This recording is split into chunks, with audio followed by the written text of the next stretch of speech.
Hi guys, ಹೇಗಿದ್ದೀರಾ ಎಲ್ಲರೂ? Fried rice ಇಷ್ಟ ಇಲ್ಲ ಅಂತ ಯಾರಾದರೂ ಹೇಳೋರಿದ್ದೀರಾ? ನನಗೆ ಖಂಡಿತ ಗೊತ್ತಿಲ್ಲ. ಬಿಕಾಸ್ ಎಲ್ರಿಗೂ ಫ್ರೈಡ್ ರೈಸ್ ಅಂದರೆ ಇಷ್ಟ. ನಾನಿಲ್ಲಿ ಡಿನ್ನರ್ಗೆ ಅಂತ ಫ್ರೈಡ್ ರೈಸ್ ಪ್ರಿಪೇರ್ ಮಾಡಿದ್ದೆ. ತುಂಬ ಟೇಸ್ಟಿಯಾಗಿ ಬಂದಿತ್ತು. ಮೊದಲಿಗೆ ನಾನು ಎಗ್ನ ಸ್ಕ್ರ್ಯಾಂಬಲ್ ಮಾಡಿ ತೆಗೆದಿಟ್ಕೊಂಡೆ. ಅದೇ ಪ್ಯಾನಲ್ಲೇ ಬೆಳ್ಳುಳ್ಳಿ, ಹಸಿಮೆಣಸಿನ್ಕಾಯಿ ಮತ್ತು ಈರುಳ್ಳಿನ ಫ್ರೈ ಮಾಡಿಕೊಂಡೆ.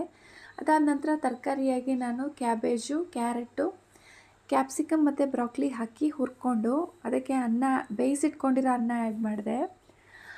ಅದಕ್ಕೆ ನಾನು ಸೋಯ್ ಸಾಸ್ ಹಾಕಿ ವಿನಿಗರ್ ಮತ್ತು ಸಾಲ್ಟ್ ಹಾಕ್ಕೊಂಡು ಮಿಕ್ಸ್ ಮಾಡಿಕೊಂಡೆ. ಕೊನೆಗೆ ನಾನು ಸ್ಕ್ರ್ಯಾಂಬಲ್ಡ್ ಎಗ್ಸು ಮತ್ತು ಪೌಡರ್ಡ್ ಪೆಪ್ಪರ್ ಹಾಕಿದೆ. ಇಷ್ಟು ಹಾಕಿ ಮಿಕ್ಸ್ ಮಾಡಿ ತುಂಬಾ ಟೇಸ್ಟಿಯಾಗಿ ಬಂದಿತ್ತು.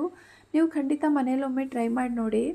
ನಾವು ಹೊರಗಡೆಯಿಂದ ತಿನ್ನಬೇಕಾದ್ರೆ ಅವ್ರು ಸುಮಾರು ಮಸಾಲೆಗಳೆಲ್ಲ ಆ್ಯಡ್ ಮಾಡ್ತಾರಲ್ಲ, ಇದರಲ್ಲಿ ನಾನು ಕಮ್ಮಿ ಮಸಾಲೆ ಆ್ಯಡ್ ಮಾಡಿಕೊಂಡು ತುಂಬ ಟೇಸ್ಟಿಯಾಗಿ ಮಾಡಿದ್ದೀನಿ.